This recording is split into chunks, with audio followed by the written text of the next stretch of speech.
Deshaun Watson started the game threw about 5 passes and then had his shoulder hurt. Now, he was and had to get cleared for a concussion as well. He did get cleared for the concussion, but when they came back from the TV broadcast said he's sitting out for precautionary reasons, but they're not going to rule him out in case something happens to PJ Walker and he has to come back in.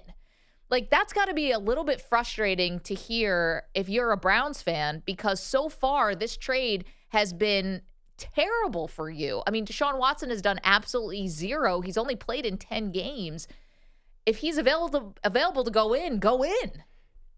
All that is very true. He's been really bad. He's got no rhythm whatsoever. It looks like he hasn't played in 3 years because he hasn't really played in 3 years. So the issue is, if the Browns make the playoffs, I do not feel like the Browns are going to focus on the negative of the Deshaun Watson deal. And there's a chance this defense is good enough to get them to the playoffs. So say they're 11-5 or 11-6, sorry.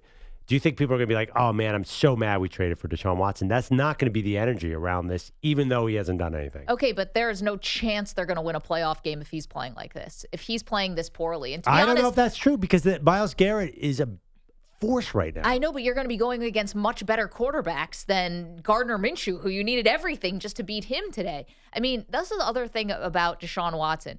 You're saying, gosh, he's been away from football so long, like kind of implying that he needs more time just to get ready. I mean, Michael Vick went to prison and came back and was actually a good quarterback and representative. I mean, took a while. Talk about a stressful moment and you're coming back in your career.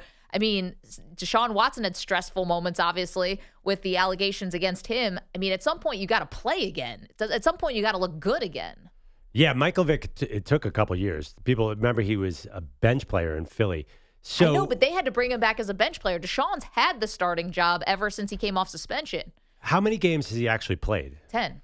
10 games. It's not a lot. He could have played 23, and he's played 10.